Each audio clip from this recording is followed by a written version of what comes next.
Watch everybody, welcome to the Gooner.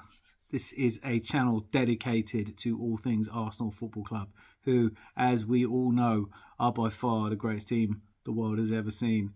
And here we go again.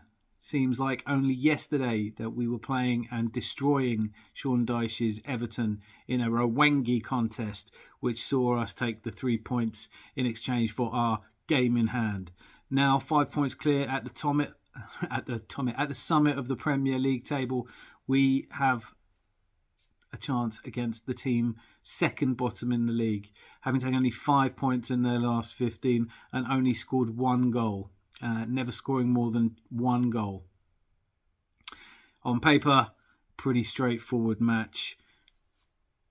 Never really does quite work out like that, but I'm going to take a look at reasons to be optimistic, and I'm also going to assess the matches coming up. Also going to take a look at the injury news. So let's get started straight away. Before I do, though, I just want to say, those of you who don't follow Handbrake Off, which is a fantastic Arsenal podcast, I don't know about you, but I can't get enough. I listen to it all the time. I want to say give a massive shout out to Amy, who did a piece following the Ashburton Army, Legends of the Emirates.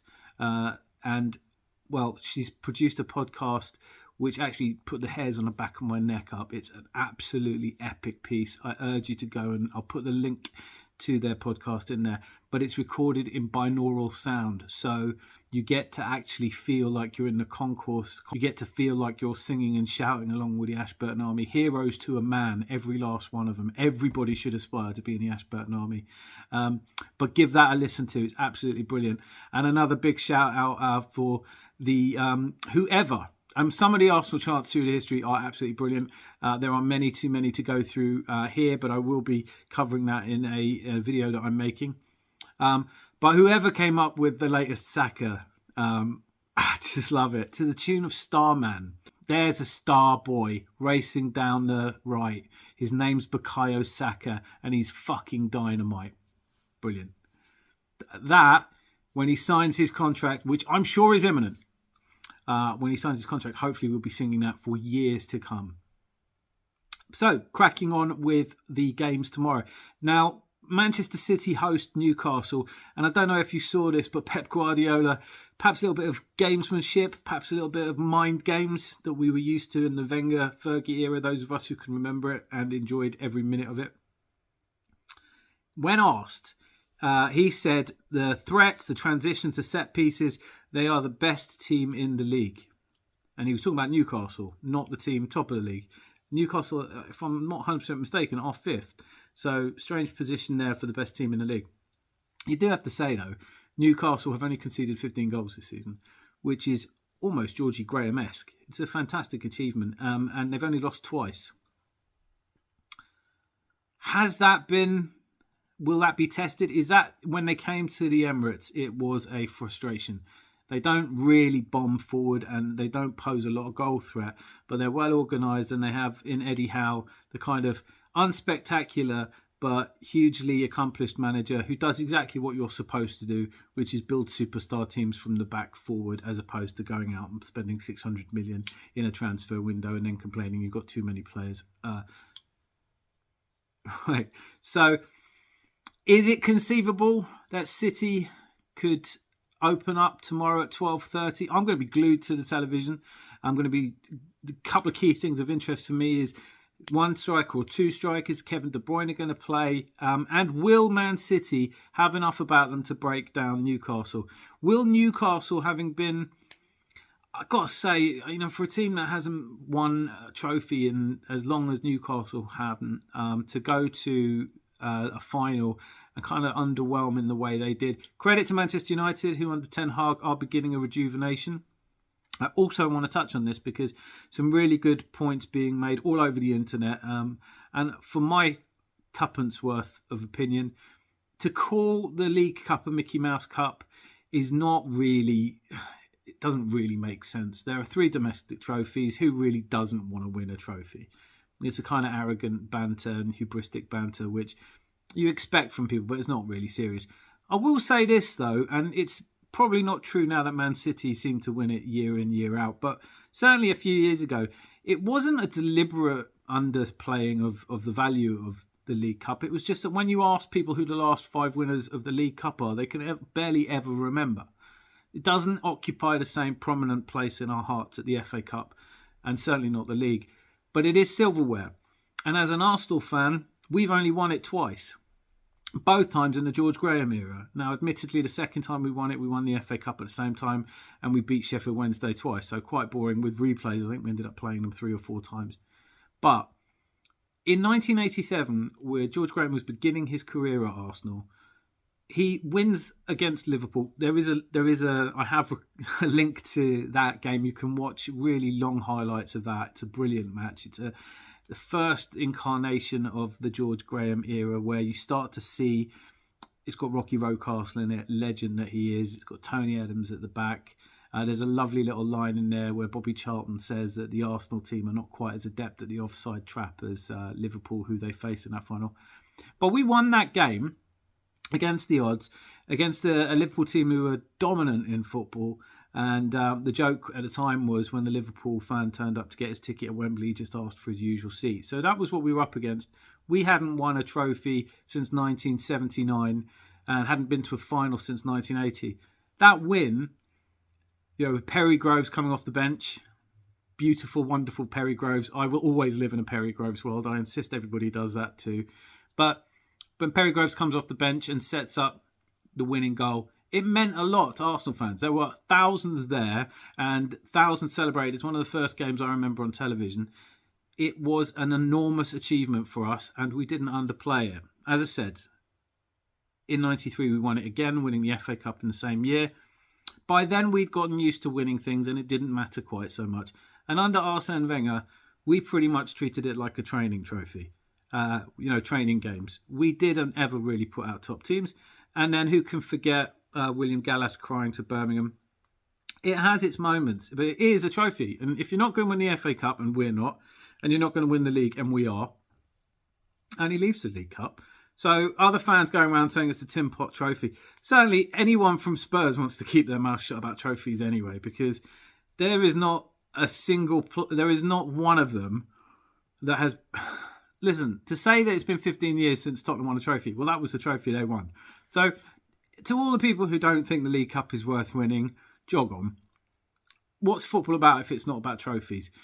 Yes, finishing in the top 4 is great because it gives you an opportunity to play for a trophy. And the biggest trophy of all time that we haven't won yet, and that's an absolute, if I die before we win the Champions League, I'll have to be reincarnated. Anyway, I've gone on way too long about that, but I did just want to put in my tuppence worth. People saying that the League Cup is a tin pot trophy. Nah, it's a trophy, right? Win it back to back, win it 3 times and then say it's a tin pot trophy. But for teams and fans of teams that haven't won anything, come on. So anyway, how will Newcastle bounce back from their defeat? They were abject. They came up against the really good Manchester United side. The debates rage on about how good Rashford is. Is he the best player in the league? I don't think so, but I'm biased. Personally, Casemiro, I saw another person today online talking about how Casemiro is the best midfielder in the world. Not for my money, but, we're fans. We're not necessarily supposed to be entirely objective about these things. And I'll go toe-to-toe on the discussion points around those with anyone. Manchester United are a good side now. Ten Hag has come in there and he has worked his magic. Well, it's not magic, it's experience and it's quality and it's skill and it's determination and it's vision. And when compared, with Arteta, yeah, Ten Hag has come in and in a short space of time he has whipped Man United, who had the same kind of problems we did with overpaid players, with a lack of winning mentality, and he's done it quicker. But I think the reason for that is because this is Arteta's first ever job as a manager. This is not Ten Hag's first go round. He's a very good manager at Ajax. So I have full amount of respect. I hate to say it, grudging. I fear that Man United will re-emerge as a powerhouse in our game again. Their fan base is certainly the largest in the world. I don't think there's any arguing with that. And, well, under the right stewardship, with the right kind of people behind them, they get the ownership questions out of the way. Man United will come again. And so, what can you take out of the game between Newcastle and Man United last Sunday? Man United wanted it, Newcastle choked. What does that mean for Newcastle season? Well, they are just outside the top four, and they do, on this season's merit, deserve to be in the top four, and they deserve to be in the Champions League going forward. So maybe that's the bounce back that they're going to go through, and I could see that happening. On another level, perhaps it's taken the wind out of their sails a little bit. And to go to the Etihad and, they're not free scoring. So it's going to have to be, I think, a 0-0 kind of performance. But I'll be glued to the set tomorrow, just hoping. Because can you imagine if Manchester City choke, draw or lose to Newcastle and we go into our match against Bournemouth, as I said, second bottom, only 5 points in 15, and we beat them somehow, or thrash them, more likely, then we would then be 8 points clear. And having a look at the fixtures in March, one of Man City's games is postponed. So they play their game against Leeds on the 1st of April. But we have against, in the next 3 matches in the league, we are playing Bournemouth. And we go away to Fulham. In between that, we have the games against Sporting Lisbon. And then we're at home to Palace. Now, there are banana skins everywhere. And I'm not saying that that's a bolted on 9 points. What I am saying is I expect us to beat Bournemouth. I would hope that we would have enough about us to go away when the stakes are this high and beat Fulham. And we can certainly beat Palace at home, even though in the past they've been a bit of a bogey side. And I guess it depends on whether Zaha's playing or not. All of that said, imagine this scenario. We have 9 points to show for it. Meanwhile, let's say City draw against Newcastle and they go away to Palace, and I'm generous and give them 3 points. They would have 4 points in March. We would have 9 points in March. Conceivably, they would have games in hand, but we would go into April 10 points clear with 10 games to play. That's why it's so important tomorrow. We're up for it. We should beat Bournemouth quite comfortably, and I think we're going to be up for it. So let's have a quick look at the team news. I had a really good conversation with my best mate about this, and he was saying, what do you think? Eddie injured. I think Arteta tells us pretty much what he wants us to know or hear, not necessarily what the hard facts are. Eddie apparently has a bit of an ankle injury, so he's a doubt to play. Whether he would have played or not anyway, I don't know. But I think if it's not true, and this is a question of Arteta just managing his ego, that's fantastic. If Jorginho, if it's to be believed that he was hooked in, I do believe this one. He didn't look himself in the first half of the game against Everton, but he was taken off because he wasn't feeling well. So I suspect Sean Dyche has been interfering with his lasagna or something, and it's not clear to me whether the 3 days since then is enough for him to have trained and be back. So we bring in Thomas Partey, who, let's be honest, that's his position, and we always play better. Our win rate with him in is vastly better than without him, so it's great news all round. And obviously Jesus not back yet. I do just want to touch on this again, because Arteta, when asked if Jesus is back, he said he's not far off, but he's not close either. So pick the bones out of that one. I am really looking forward to seeing Jesus back. I was looking at the game where we thrashed Bournemouth in August, and just his skills, and that was the away game. What a difference. What a different level of player he is. It's easy to forget with how long he's been out that he really is our arguably best player, and on the ball he is just a joy to watch. So the sooner he comes back, the better. But it's looking a little bit like we won't see the rise of Jesus until Easter. I'm telling you, this year is destiny, people. It's destiny, right? So, hopefully, I kind of thought Fulham, it might be a bit punchy, that might be a bit early. But certainly, when Jesus comes back, that'll be like a brand new signing for us. Similarly, Emile Smith-Rowe, fantastic to have him on the pitch. Kieran Tierney did get some minutes, albeit not many. I expect him to play in the games against Sporting. We can put out a second string team that looks pretty good to me in the Sporting. I'll be talking about that nearer the games. But for tomorrow's game, I would expect, let's have a quick look at the lineup I'm anticipating. And I've been right so far, so you might as well listen to me and put money on this. Ramsdale, of course. I love the passion that our back four and Ramsdale have for keeping clean sheets. It's absolutely joyous at the moment. But he's going to play. Ben White is at right back, and Zinchenko left back, midfield, anywhere he bloody likes. Wonderful performance to unlock Everton and pass the ball to from an inside right position with Martinelli on the right wing. It's very hard to know what's going on sometimes, Arsenal, but it is beautiful football.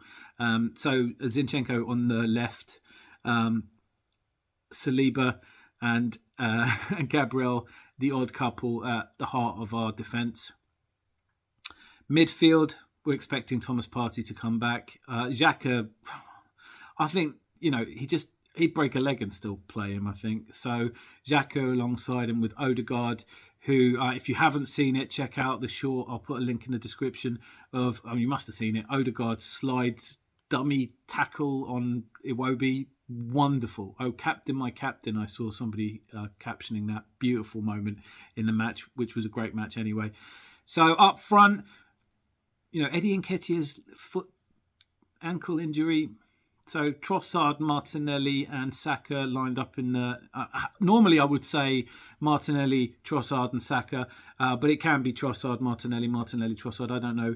We're playing a very fluid type of football at the moment where people aren't stuck in that one position, and that's what makes us difficult to beat. And I think Arteta is constantly changing things up. But that's the lineup I predict. I do, onto a score prediction before I go. I was really confident of 4-0 against Everton. I called it. I said it'd be 2-0 at half-time, 4-0. I didn't put a bet on it, but I'm not as confident this time. I'm really not. I don't think that Bournemouth will get a goal, but it's not inconceivable. I'm going to go for 2-0. I think we'll have lots and lots of chances. I hope I'm wrong. I hope look, wouldn't it be great if we won 6-0 and Newcastle drew 0-0? That way the goal difference is gone. We are sick. Our goal difference is 6 worse than Man City's. Can be caught up, I think, in one game, but I just don't think it's going to be against Bournemouth. I personally don't expect Bournemouth to go down, although games are running out at the bottom as they are at the top. So there's going to be a huge amount of pressure on them. They don't do well against Arsenal. They've won just once against us in 13 all competitions. So my prediction, I might be being a little bit conservative. You know what? I'm changing my mind live on air. I'm going for 3-0. It's going to be 3-0 to the Arsenal. And we are going to be... I honestly don't think Newcastle are going to be up for it tomorrow. So I'm predicting that Man City will win both of their games at 6 points. But if we can win all of our 3, 8 points clear, 10 games to go, and they can talk about the game in hand for the last half of the season. So big games to come tomorrow. I will be doing a live, not a watch along. I will never do a watch along, I don't think, just because I'm a mess during the games and I want to be shouting and screaming. But I will keep updated on the Facebook if you follow along. If for any reason you're not, I'm going to be in my space station watching it just above the Earth's atmosphere, which is why I'm able to get this, even though I'm based in the UK. Those of you who don't have your own space station, who won't stump up the money for that kind of facility, you can watch along on the Facebook page, and I'll just type in what's happening. There are other ways to watch it, but we do have quite a lot of banter going on during those sometimes. So thank you so much for watching. Look forward to whatever happens tomorrow. We are top of the league. We are top of the league. And I am 100% sure that this is the year that sees us crowned Premier League champions. Thanks so much. Don't forget, by the way, that you owe me a like. If you've got to this point, you owe me a like, a subscribe, and probably a beer, but we'll get to that another time. So before you go, do yourself and me a massive favour and hit subscribe. That way I'll keep you updated with all the news every single day. I post every single day. And the like, because, it's free to do it. But I'd also love to hear your comments. So let me know what you think about the new Saka chant, about our probability of winning it, whether I should be keeping my mouth shut and pretending I don't think we're going to win the league because of some superstitious garbled nonsense. What do you think of Pep Guardiola saying that Newcastle are the best team in the league? What you think the scores will be tomorrow? Anyway, thanks so much for watching. Lots of love. See you soon.